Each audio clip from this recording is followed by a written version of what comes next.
जी students, कैसे हैं आप लोग। मैं आपका फिजिक्स टीचर तलहा उबैद और आज हमने चैप्टर 7 के एक्सरसाइज के शॉर्ट क्वेश्चंस करने हैं। चले स्टार्ट करते हैं अपना पहला शॉर्ट क्वेश्चन, जिसमें वो ये कह रहा है name two different characteristics of simple harmonic motion. Simple harmonic motion की दो कैरेक्टरिस्टिक्स बताएं। तो एक तो हम कह सकते हैं दैट सिंपल हार्मोनिक मोशन जो है उसमें एक्सेलरेशन जो है, वाइब्रेटिंग बॉडी का जो एक्सेलरेशन है that is directly proportional to the displacement। इसको हम मैथमेटिकली भी लिख सकते हैं। and acceleration of vibrating body is always directed towards the mean position। और इन दोनों बातों को हम मैथमेटिकली, इन दोनों चीज़ों को मैथमेटिकली हम इस तरह से लिख सकते हैं, जैसे A is equal to minus omega square x. और इसको हम, चूंकि ओमेगा कांस्टेंट होता है, तो इसको हम ऐसे भी लिख सकते हैं a is proportional to minus x. अब यहाँ पर आपको नज़र आ रहा है एक्सेलरेशन का डिस्प्लेसमेंट के साथ डायरेक्ट रिलेशन हमें नज़र आ रहा है, जिसमें एक्सेलरेशन और डिस्प्लेसमेंट का डायरेक्ट रिलेशन है और साथ एक नेगेटिव साइन है। नेगेटिव साइन हमें क्या बताता है? That acceleration is directed towards the mean position, यानी ये हमेशा डिस्प्लेसमेंट के ऑपोजिट होगा। इंस्टेंटेनियस डिस्प्लेसमेंट हमेशा मीन पॉइंट से अवे होता है और एक्सेलरेशन हमेशा मीन पॉइंट की तरफ होता है। ठीक है। इसके अलावा थर्ड प्रॉपर्टी है total energy of body executing simple harmonic motion remains conserve. इसके बाद सेकंड शॉर्ट क्वेश्चन है, does frequency depend upon amplitude for harmonic oscillators. देखिए, हार्मोनिक ऑसिलेटर हमने दो तरह के पढ़े हैं। पहली बात तो ये कि हम आंसर दे देते हैं no frequency does not depend upon amplitude. उसकी वजह क्या है? हम दोनों तरह के हार्मोनिक ऑसिलेटर्स जो हमने पढ़े हैं उनकी बात कर लेते हैं। अगर हम स्प्रिंग मैथ सिस्टम की बात करें तो इसकी फ्रीक्वेंसी का फॉर्मूला होता है 1/2 पाई k/m²। यहाँ भी आपको एम्पलीट्यूड यानी एक्स नॉट कहीं भी नजर नहीं आ रहा। इसी तरह अगर हम बात करें सिंपल पेंडुलम की, सिंपल पेंडुलम में फ्रीक्वेंसी का फॉर्मूला होता है 1/2 पाई g/l²। यहाँ भी आपको एक्स नॉट यानी एम्पलीट्यूड नजर नहीं आ रहा, तो हम कह सकते हैं that frequency does not depend upon the amplitude for harmonic oscillators. इसके बाद थर्ड शॉर्ट क्वेश्चन है, can we realise an ideal simple pendulum. तो इसका आंसर भी ये है, no we can not realise ideal simple pendulum. उसकी वजह क्या है? आइडियल सिंपल पेंडुलम के लिए कुछ कंडीशंस हैं दैट कि उसका जो बॉब है वो हैवी होगा, लाइट मेटालिक होगा, हैवी स्मॉल मेटालिक बॉब, यानी हैवी होगा, उसका साइज स्मॉल होगा और उसको हम मेटालिक बॉब कह सकते हैं। Suspended from a frictionless rigid support, एक ऐसी सपोर्ट के साथ सस्पेंडेड हो जिसमें कोई फ्रिक्शन नहीं है, लेकिन रियल में तो ऐसा नहीं होता। इसी तरह एक ऐसी लॉन्ग वेटलेस और इनएक्सटेंसिबल स्ट्रिंग हो। हम जानते हैं कोई भी ऐसी स्ट्रिंग यहाँ पे एग्जिस्ट नहीं करती जो इनएक्सटेंसिबल हो। हम जानते हैं टाइम के साथ साथ या वेदर के साथ साथ लेंथ में वेरिएशंस आ सकती हैं। So ideal simple pendulum real world में हम विजुअलाइज नहीं कर सकते हैं। आइडियल का मतलब है जो सिर्फ हमारे इमेजिनेशन में है, सिर्फ हमारी इमेजिनेशन में है, इसको हम रियल में ऑब्जर्व नहीं कर सकते। क्वेश्चन नंबर 4 में कह रहा है, what is the total distance travelled by an object moving with simple harmonic motion and the time equal to its time period if amplitude is a। हम जानते हैं एक टाइम पीरियड में कोई भी वाइब्रेटर एक पूरे वाइब्रेशन को कंप्लीट करता है। अब यहाँ पे चूंकि टोटल टाइम एक टाइम पीरियड है, तो एक एम्पलीट्यूड का तो उसने बता दिया कि डिस्टेंस a है। एक टाइम पीरियड में एक वाइब्रेशन कंप्लीट होता है, ये हमने यहाँ पर मेंशन कर दिया। और हम ये भी जानते हैं कि एक वाइब्रेशन में कितने एम्पलीट्यूड्स होते हैं? 4 एम्पलीट्यूड्स होते हैं। तो फिर एक पूरे वाइब्रेशन में जो डिस्टेंस होगा वो क्या हो जाएगा? 4 एम्पलीट्यूड्स यानी 4a। यही है हमारे इस क्वेश्चन का आंसर। क्वेश्चन नंबर 5 में कह रहे हैं, what happens to the period of simple pendulum if its length is doubled. Time period के सिंपल पेंडुलम के साथ, पीरियड के साथ क्या होगा अगर हम उसकी लेंथ को डबल करें? या और पार्ट 2 में आगे वो कह रहा है if suspended mass is doubled, अगर मास को डबल करें तो फिर क्या होगा? तो सबसे पहले तो हम लेंथ को डबल करके देख लेते हैं। फ्रीक्वेंसी का फॉर्मूला लिखा 1/2 पाई g/l²। हम जानते हैं कि टाइम पीरियड फ्रीक्वेंसी का, टाइम पीरियड जो है फ्रीक्वेंसी का रेसिप्रोकल होता है। ये एक्चुअली फ्रीक्वेंसी है। अगर हम इसका टाइम पीरियड लिखेंगे तो इसका टाइम पीरियड कुछ ऐसा बनेगा। मैं टाइम पीरियड का रिलेशन ऊपर मेंशन कर देता हूँ। टाइम पीरियड का अगर हम रिलेशन लिखेंगे तो वह फ्रीक्वेंसी का रेसिप्रोकल होगा।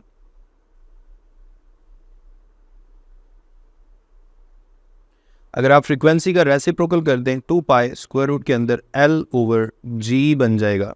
तो ये है time period of simple pendulum का रिलेशन। अब अगर हम यहाँ पर लेंथ को डबल कर दें यानी L प्राइम की जगह हम लिखते हैं 2L। ये आगे चल के मैं बताता हूँ कि क्या होगा। देखिए, जब हम L प्राइम की जगह 2L लिख देंगे, ये 2 जो है ये स्क्वायर रूट से बाहर आ गया और अलग करके लिख दिया। ब्रैकेट के अंदर 2 पाई L/G स्क्वायर रूट, ये इनिशियल टाइम पीरियड है। अब आप गौर करें, final time period initial time period का कितने टाइम्स हो गया? 1.41 टाइम्स, क्योंकि 2 स्क्वायर रूट 1.41 के इक्वल होता है। सो हम कह सकते हैं टाइम पीरियड तो 1.41 टाइम्स हो गया है लेंथ को डबल करने से। अब हम ये देखते हैं कि मैस को डबल करने से क्या होगा। देखिए, मैस को डबल करने से कुछ भी नहीं होगा। उसकी रीज़न ये है कि अगेन टाइम पीरियड का फॉर्मूला यहाँ पर मैं मेंशन कर देता हूँ, that time period is equal to 2 pi square root L/G। अब यहाँ पे आप गौर करें, टाइम पीरियड के फॉर्मूला में कहीं भी आपको मैस नज़र नहीं आ रहा। सो हम कह सकते हैं कि टाइम पीरियड तो मैस पे डिपेंड ही नहीं कर रहा। अगर टाइम पीरियड मैस पे डिपेंड नहीं कर रहा तो हम कह सकते हैं टाइम पीरियड में कोई फर्क नहीं पड़ेगा अगर हम सस्पेंडेड मैस को डबल कर दें। नेक्स्ट शॉर्ट क्वेश्चन में कह रहा है, short question number 6, does the acceleration of simple harmonic oscillator remains constant during the motion? Is the acceleration ever zero? Explain. Simple सी बात है, एक्सेलरेशन का हम फॉर्मूला लिख लेंगे, a is directly proportional to -x। इसके अलावा एक्सेलरेशन का फॉर्मूला भी हमें पता है। उसका फॉर्मूला जो पूरा फॉर्मूला है वो क्या होता है? a is equal to minus omega square into x। Acceleration is equal to minus omega square into x. अब यहाँ देखिएगा, चूंकि ये डिस्प्लेसमेंट पे डिपेंड कर रहा है, सो हम कह सकते हैं कि एक्सेलरेशन कांस्टेंट नहीं है, क्योंकि डिस्प्लेसमेंट कांस्टेंट नहीं है। मीन पॉइंट पे डिस्प्लेसमेंट मिनिमम है यानी 0, एक्सट्रीम पॉइंट पर डिस्प्लेसमेंट मैक्सिमम है। इसका मतलब है कि एक्सट्रीम पॉइंट पे एक्सेलरेशन भी मैक्सिमम होगा। इट इज़ मिनिमम और 0 at mean position. At mean position पे एक्स की जगह 0 होता है, तो मैक्सिमम कहाँ होगा? एक्सट्रीम पोजीशन पे। सो हम कह सकते हैं कि एक्सेलरेशन वेरी कर रहा है वाइब्रेटिंग बॉडी का। इसके बाद नेक्स्ट शॉर्ट क्वेश्चन है, what is meant by phase angle? Does it define the angle between maximum displacement and driving force?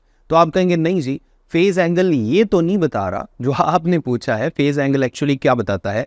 Vibrating body या वाइब्रेटिंग पार्टिकल्स के इंस्टेंटेनियस डिस्प्लेसमेंट की इंफॉर्मेशन देता है और उसकी डायरेक्शन ऑफ मोशन के बारे में हमें बताता है। ये हमने फेज वाले टॉपिक में पढ़ा भी हुआ है, तो यहाँ मैंने डिफाइन कर दिया। साथ ही मैंने एक्सप्लेनेशन में फेज एंगल जिसे हम थीटा से भी जाहिर करते हैं उसकी बात कर दी। थीटा किसके इक्वल होता है? Theta is equal to omega t. इसे ही फेज एंगल कहते हैं। इसमें ओमेगा एंगुलर फ्रिक्वेंसी है, टी इज़ द टाइम जो मुसलसल गुजर रहा है, एंड थीटा यानी omega t is the whole phase angle in time T.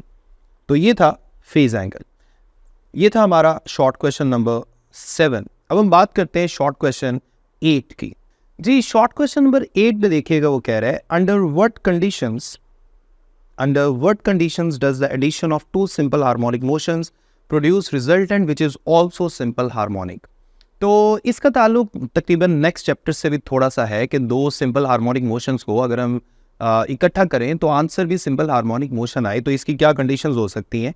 मैं यहाँ कंडीशंस लिख देता हूँ। एक तो ये कि दोनों पैरेलल होनी चाहिए यानी सेम डायरेक्शन में जानी चाहिए, दोनों की फ्रीक्वेंसी सेम होनी चाहिए, हम ये भी कह सकते हैं दोनों की वेवलेंथ सेम होनी चाहिए। इसी तरह दोनों के फेजेस का एक कांस्टेंट डिफरेंस होना चाहिए।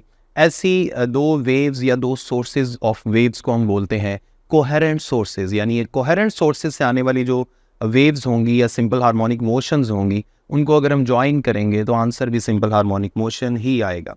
नेक्स्ट क्वेश्चन नंबर 9 में कह रहा है, show that in simple harmonic motion, वो कह रहे हैं जहाँ डिस्प्लेसमेंट मैक्सिमम है वहाँ, जहाँ वेलोसिटी मैक्सिमम है बताएं वहाँ एक्सेलरेशन 0 है, जहाँ वेलोसिटी 0 है बताएं वहाँ एक्सेलरेशन ग्रेटेस्ट है। तो हम क्या करेंगे, हम दोनों फॉर्मूले लिख लेते हैं। एक्सेलरेशन और वेलोसिटी के रिलेशंस आपके सामने हैं।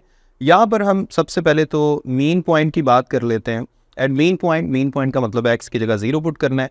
जब आप एक्स की जगह 0 पुट करेंगे, यहाँ पर एक्स की जगह 0 पुट करने पे आपके पास एक्सेलरेशन 0 बन जाएगा। इसका मतलब है मीन पॉइंट पे एक्सेलरेशन 0 है। इसी तरह वेलोसिटी में x की जगह 0 पुट करने पे जब आप कुछ भी माइनस नहीं कर रहे, इसका मतलब है वेलोसिटी का आंसर मैक्सिमम आएगा। This is maximum velocity. इसका मतलब है जहाँ एक्सेलरेशन मिनिमम है वहाँ वेलोसिटी मैक्सिमम है, और वो कौन सा पॉइंट है? Mean point. अब हम एक्सट्रीम पॉइंट की बात करते हैं। एक्सट्रीम पॉइंट पर गौर कीजिएगा, एक्सट्रीम पॉइंट पे दोबारा मैंने वही रिलेशंस लिख लिए। अब हमने x की जगह x नॉट पुट करना है। जब आप x की जगह x नॉट पुट कर देंगे तो आपके पास एक्सेलरेशन का आंसर मैक्सिमम आ जाएगा, और वेलोसिटी जो है उसका आंसर 0 यानी मिनिमम। देखिए अब मैंने x की जगह x नॉट पुट किया, x not square minus x not square cancel हो गए, तो आपके पास वेलोसिटी का आंसर 0 आ गया। सो एक्सेलरेशन जहाँ मैक्सिमम है यानी एक्सट्रीम पॉइंट, वहाँ वेलोसिटी मिनिमम है, और मीन पॉइंट पे एक्सेलरेशन मिनिमम यानी 0 और वेलोसिटी मैक्सिमम है। क्वेश्चन नंबर 10 में कह रहा है in relation to simple harmonic motion explain these equations. तो सबसे पहले हम इक्वेशन नंबर पार्ट 1 में लिख लेते हैं, जो y is equal to a sine omega t plus phi. इसमें y जो है ये इंस्टेंटेनियस डिस्प्लेसमेंट है, किसी भी वाइब्रेटिंग बॉडी का एक खास किसी भी इंस्टेंट में जो डिस्प्लेसमेंट है। इसी तरह इसमें a एम्पलीट्यूड को जाहिर कर रहा है, ओमेगा एंगुलर फ्रिक्वेंसी है, फाई इनिशियल फेज कांस्टेंट है, फेज एंगल है, ओमेगा टी जो है ये फेज एंगल है जो उसने टी टाइम में कवर किया है। ये सारी चीज़ें यहाँ पर मैंने मेंशन की हुई हैं, ठीक है। Amplitude, omega t is angle subtended by rotating particle in time t. इसके बाद ओमेगा एंगुलर फ्रिक्वेंसी है, इनिशियल फेज एंगल है फाई, और ओमेगा टी प्लस फाई जो है ये टोटल फेज एंगल है with respect to x axis. इसके बाद सेकंड इक्वेशन जो आपको यहाँ लिखी नजर आ रही है, a is equal to minus omega square x. इसमें a जो है ये इंस्टेंटेनियस एक्सेलरेशन है, ओमेगा एंगुलर फ्रिक्वेंसी है, और x इंस्टेंटेनियस डिस्प्लेसमेंट है। ये सारी चीज़ें हम टॉपिक में बड़े अच्छे से सीख चुके हैं जी। शॉर्ट क्वेश्चन नंबर 11 जो है उसमें वो कह रहा है explain the relation between total energy, potential energy and kinetic energy for a body oscillating with simple harmonic motion. तो इसमें हमने एक बॉडी को फर्स्ट करना है जो वाइब्रेट कर रहा है, जैसे हमने चैप्टर 7 में पढ़ा। इसमें आप देखें अगर एक बॉडी वाइब्रेट कर रहा है तो याद रखें टोटल एनर्जी तो हमेशा सेम रहेगी, चाहे वो मेन पॉइंट है, चाहे एक्सट्रीम पॉइंट है, चाहे दरमियान में कोई भी पॉइंट है। लेकिन काइनेटिक एनर्जी मेन पॉइंट पर मैक्सिमम होगी और एक्सट्रीम पॉइंट पर 0 होगी। इसी तरह पोटेंशियल एनर्जी एक्सट्रीम पर मैक्सिमम और मीन पर 0 होगी। हम कह सकते हैं कि जब बॉडी मीन से एक्सट्रीम की तरफ जाएगा तो काइनेटिक एनर्जी पोटेंशियल में कन्वर्ट हो रही है, और अगर वो एक्सट्रीम से मीन की तरफ आ रहा है तो पोटेंशियल एनर्जी काइनेटिक में कन्वर्ट हो रही है। यही इस क्वेश्चन का पूरा आंसर है, जिसमें हमने इसको इस तरह से डिस्कस भी कर लिया। During vibration at mean position the whole energy is kinetic and potential is 0। अभी मैंने ये बात की। इसी तरह as body moves from mean to extreme, kinetic energy is gradually converted to potential, and extreme the whole energy becomes potential and kinetic energy becomes 0। यही बात हमने डिस्कस की। और again from extreme to mean, potential is converted back to kinetic energy. This process repeats itself। और हम कह सकते हैं कि एक एनर्जी दूसरी एनर्जी में कन्वर्ट हो रही है, लेकिन टोटल एनर्जी हमेशा क्या रहती है? सेम यानी कांस्टेंट। मूव करते हैं अपने नेक्स्ट शॉर्ट क्वेश्चन की तरफ, जिसमें वो ये कह रहा है describe some common phenomena in which resonance plays an important role.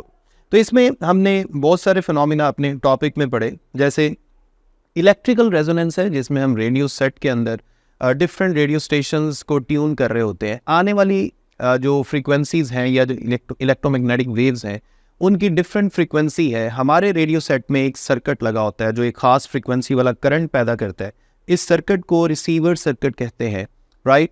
और ये करंट की जो फ्रीक्वेंसी है अगर आने वाले किसी भी रेडियो स्टेशन की इलेक्ट्रोमैग्नेटिक वेव्स की फ्रीक्वेंसी के साथ मैच कर जाए तो फिर वो रेडियो सेट जो है वो हमारे वो जो रेडियो स्टेशन है हमारे रेडियो सेट के साथ ट्यून हो जाता है, यानी उसकी आवाज़ क्लियरली सुनाई देती है। इसी तरह नेक्स्ट है माइक्रोवेव ओवन में खाना जल्दी पकने की वजह क्या है? कि माइक्रोवेव्स जो है वो उनकी जो फ्रीक्वेंसी है वो फूड के पार्टिकल्स की वाइब्रेशन की फ्रीक्वेंसी के साथ मैच कर जाती है और फिर रेजोनेंस होती है। और हम जानते हैं रेजोनेंस के दौरान एनर्जी की जो एब्जॉर्प्शन है वो मैक्सिमम होती है, इस वजह से खाना जल्दी हीट अप हो जाता है या पक जाता है। इसी तरह थर्ड है in musical instruments air column resonate in the wooden box under the string with string frequencies and as a result loud music is heard. यानी जो म्यूज़िकल इंस्ट्रूमेंट है उसमें स्ट्रिंग की वाइब्रेशंस की जो फ्रीक्वेंसी है वो अगर उस बॉक्स की वाइब्रेशन की फ्रीक्वेंसी के साथ मैच कर जाए तो वो बॉक्स जो है वो ज़्यादा एम्पलीट्यूड से ऑसिलेट करना शुरू कर देता है और हम कहते हैं रेजोनेंस हो गई है और इसके नतीजे में लाउड साउंड सुनाई देती है, राइट। इसके बाद नेक्स्ट है क्वेश्चन नंबर 13, जिसमें वो कह रहा है if a mass spring system is hung vertically and set into oscillations why does the motion eventually stop.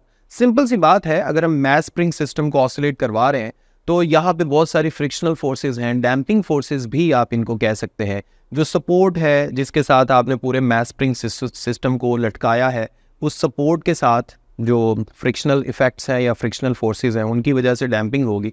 इसी तरह हवा की फ्रिक्शन है जिसकी वजह से वो मैस स्प्रिंग सिस्टम फाइनली रुक जाएगा, और हम कह सकते हैं कि जो एनर्जी हमने इस मैस स्प्रिंग सिस्टम के अंदर रखी थी वो ग्रेजुअली डिसिपेट होते होते फाइनली ज़ीरो हो चुकी है और सारी की सारी एनर्जी हीट एनर्जी में कन्वर्ट हो चुकी है। क्लियर? तो यही सारी बातें हमने यहाँ पर एक्सप्लेन कर दी।